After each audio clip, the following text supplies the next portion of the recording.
तो हमारा अगला वर्ड है करीन। ये एक वर्ब है। इसका मतलब होता है किसी भी चीज का बहुत तेजी से बिल्कुल बेकाबू होकर किसी एक डायरेक्शन में जाना।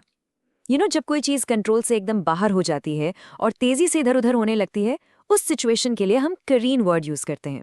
चलो इसको कुछ एग्जाम्पल से और आसानी से समझते हैं। पहला एग्जाम्पल देखो स्क्रीन पर। The old truck careened down the hill, its brakes Fehling.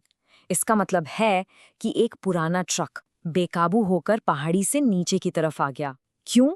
क्योंकि उसके ब्रेक्स फेल हो गए थे।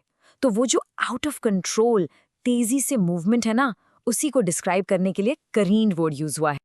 अब नेक्स्ट सेंटेंस देखते हैं। Pushed by the wind, the shopping cart careened across the parking lot. मतलब हवा के झोंके से एक शॉपिंग कार्ट पार्किंग लॉट में इधर उधर बेकाबू होकर घूमने लगी। आपने देखा होगा ना, खाली शॉपिंग कार्ट तेज हवा में कैसे यहाँ वहां जाती है बिना किसी कंट्रोल के। बस वही है करीने। और एक इंटरेस्टिंग बात, सिर्फ गाड़ियां या चीजें ही नहीं, हम इंसान भी करीन कर सकते हैं। जैसे कि इस सेंटेंस में, he lost his footing on the ice and careened into the wall. इसका मतलब है कि वो इंसान बर्फ पर फिसल गया, अपना बैलेंस खो दिया और बिना कंट्रोल के सीधा दीवार से जा टकराया। ये वर्ड आपको न्यूज़ रिपोर्ट्स में भी काफ़ी मिल जाएगा। For example, eyewitnesses report the speed boat careened wildly across the water before capsizing. इसका मतलब है कि आई विटनेसेस यानी जिन्होंने ये सब देखा, उन्होंने बताया कि स्पीड बोट पलटने से ठीक पहले पानी पर बहुत ही बुरी तरह से बेकाबू होकर चल रही थी। चलिए अब इसके सिनोनिम्स और एंटोनिम्स भी देख लेते हैं, इससे वर्ड और भी क्लियर हो जाएगा।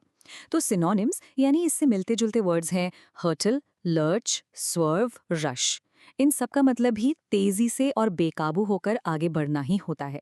और एंटोनिम्स यानी इसके ऑपोजिट वर्ड्स हैं स्ट्रेटन, स्टेबलाइज, वॉक, क्रीप, जिनका मतलब है आराम से चलना, कंट्रोल में रहना या स्थिर हो जाना, जो करीन का बिल्कुल उल्टा है। तो उम्मीद है अब आपको करीन का मतलब और उसे दोनों अच्छे से समझ आ गया होगा। बस आज के लिए इतना ही। मिलते हैं नेक्स्ट वीडियो में। Happy learning.